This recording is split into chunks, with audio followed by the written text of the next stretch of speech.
BJP നേതാവ് advocate TS Ullas Babu ഒപ്പം ചേരുന്നുണ്ട്. അഡ്വക്കേറ്റ് TS ഉല്ലാസ് ബാബു, എന്താണ് രണ്ടിടങ്ങളിലും BJPയുടെ പ്രതീക്ഷ?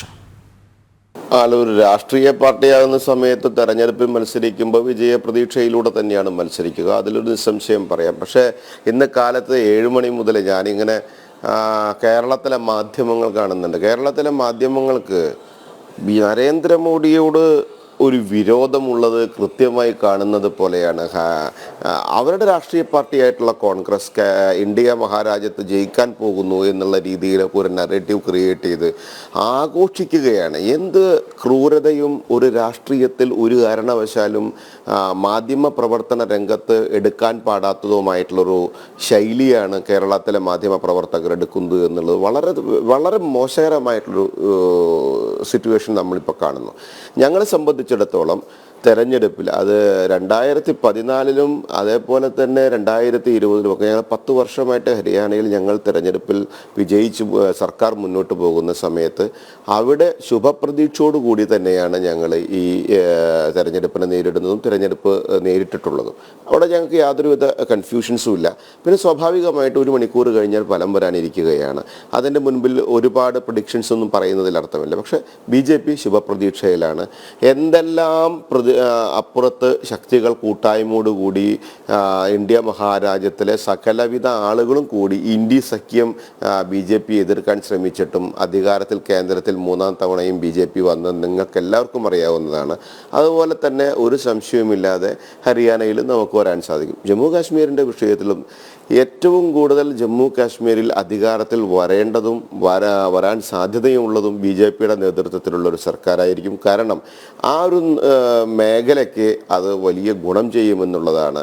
കോൺഗ്രസിൻ്റെ പിടിയിൽ ഏറ്റവും കൂടുതൽ ദോഷകരമായ രീതിയിലേക്ക് പോയിരുന്നൊരു മേഖലയെ തിരിച്ചു കൊണ്ടുവന്ന് നമ്മുടെ നാടിനോട് ചേർത്ത് പിടിച്ച് ഈ എല്ലാവിധ രീതിയിലുള്ള കേന്ദ്ര സർക്കാരിൻ്റെ സംരക്ഷണയോടുകൂടിയുള്ള വികസന നയങ്ങളും നടപ്പിലാക്കിക്കൊണ്ടിരിക്കുന്ന ഒരു സമയമാണ്. അവിടെ BJPയുടെ നേതൃത്വത്തിലുള്ള സർക്കാർ ഭരണമെന്ന് അവിടുത്തെ ജനങ്ങൾ അംഗീകരിക്കുന്നു, അല്ലെങ്കിൽ ജനങ്ങൾ വിശ്വസിക്കുന്നു എന്നാണ് നമുക്ക് കിട്ടുന്ന റിപ്പോർട്ടുകൾ.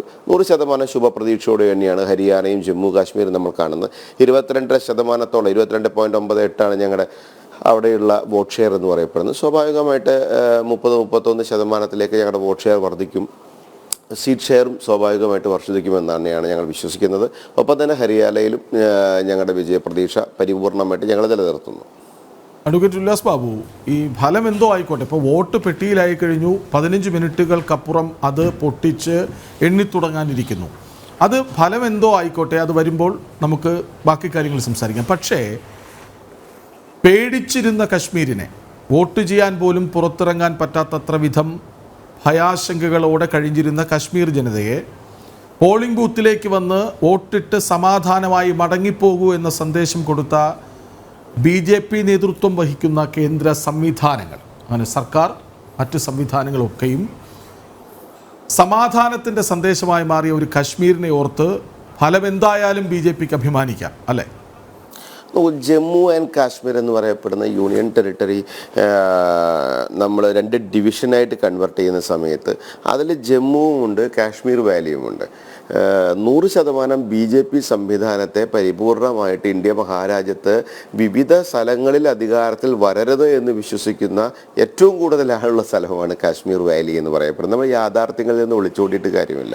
പക്ഷേ എങ്കിൽ തന്നെ അവിടെ യാതൊരുവിധ തരത്തിലുള്ള വേർതിരിവുകളും ഇല്ലാത്തതാണ് BJPയോട് കാണിക്കുന്ന, രാഷ്ട്രീയപരമായിട്ട് കാണിക്കുന്ന ആ വേർതിരിവില്ലാതെ തന്നെയാണ് BJPയുടെ കേന്ദ്ര സംവിധാനം ജമ്മുവിലും കാശ്മീരിലും ഒക്കെ ആ മേഖലയെ കൈപ്പിടിച്ച് ഉയർത്തുകയാണ് ചെയ്തത്. നരേന്ദ്രമോദി സർക്കാർ 10 വർഷക്കാലം ഇരുന്നു. ഇപ്പോൾ 11ാം വർഷത്തിലേക്ക് നമ്മൾ മുന്നോട്ട് പോകുന്ന സമയത്ത് എടുത്ത നടപടികൾ എന്ന് പറയപ്പെടുന്നു. നോക്കൂ, ജമ്മു കാശ്മീരിൻ്റെ അവസ്ഥ എന്തായിരുന്നു ഇന്ത്യ മഹാരാജ്യത്തിൽ BJP അധികാരത്തിൽ വരുമ്പോൾ? വലിയ വീമ്പോട് കൂടിയല്ലേ പ്രിയങ്ക ഗാന്ധിയും രാഹുൽ ഗാന്ധിയും അവിടെ ഭാരത് ചോഡോ എന്നും പറഞ്ഞു പോയിട്ട് മഞ്ഞിട്ട് കളിച്ചില്ലേ? നമ്മളെല്ലാ മാധ്യമങ്ങളും കണ്ടല്ലേ. ഈ മഞ്ഞിട്ട് കളിക്കാൻ രാഹുൽ ഗാന്ധിക്ക് അവിടെ സുഖകരമായിട്ട് നിൽക്കാൻ സാധിച്ചത് നരേന്ദ്രമോദി എന്ന് പറയപ്പെടുന്ന BJPയുടെ നേതൃത്വത്തിലുള്ള സർക്കാർ കൃത്യമായി തന്നെ അതിനെ കവചം തീർത്തതുകൊണ്ടാണ്. ഇവർക്ക് ആങ്ങളയ്ക്കും പെങ്ങളയ്ക്കും തമാശ കളിച്ച് നടക്കാൻ സാധിച്ച ആ നാട്ടിൽ അശാന്തിയുടെ തീരമല്ലായിരുന്നോ? അവിടെ തീവ്രവാദത്തിൻ്റെ ഹബ്ബല്ലായിരുന്നോ?